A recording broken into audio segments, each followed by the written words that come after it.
অধিভুক্তি বাতিল করলেও বাকি 5 দাবি। হামলার বিচার ও ঢাবির প্রভিসির পদত্যাগে 24 ঘন্টার আলটিমেটাম 7 কলেজের শিক্ষার্থীদের। না মানলে নিউ মার্কেট থানা ঘেরাওয়ের হুঁশিয়ারি।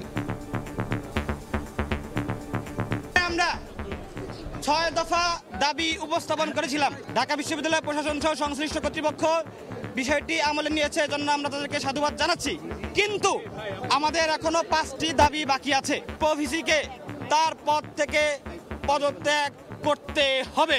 এই দাবিগুলো যদি মেনে না নেওয়া হয়, নিউ মার্কেট থানা ঘেরাও কর্মসূচি ঘোষণা করলাম।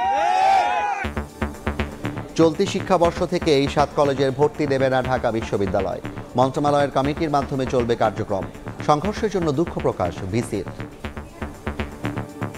সরকারি 7 কলেজের সম্মানজনক পৃথকীকরণের বিষয়ে সিদ্ধান্ত নেওয়া হয়েছে। আসন সংখ্যা ও ভর্তি ফি নির্ধারণ সহ যাবতীয় বিষয়ে মন্ত্রণালয় কর্তৃক গঠিত যে বিশেষজ্ঞ কমিটি, তারাই সিদ্ধান্ত গ্রহণ করবে। দেখছিলেন প্রধান শিরোনাম। সন্ধ্যার সময় সঙ্গে আছি আমি জাফর সাদিক। এবার অন্যান্য শীর্ষ সংবাদ। আজও শাহবাগে অবস্থান ইবতেদায়ী শিক্ষকদের। কাল দুপুরের মধ্যে চাকরি জাতীয়করণের আলটিমেটাম। স্থায়ী ক্যাম্পাসের দাবিতে রবীন্দ্র বিশ্ববিদ্যালয় শিক্ষার্থীদের বিক্ষোভ। দ্রুত নির্বাচন নিয়ে একমত বিএনপি ও ইসলামী আন্দোলন। ভোটের মাধ্যমে ফ্যাসিস্টদের চিরবিদায়ের আহ্বান জামায়াতের।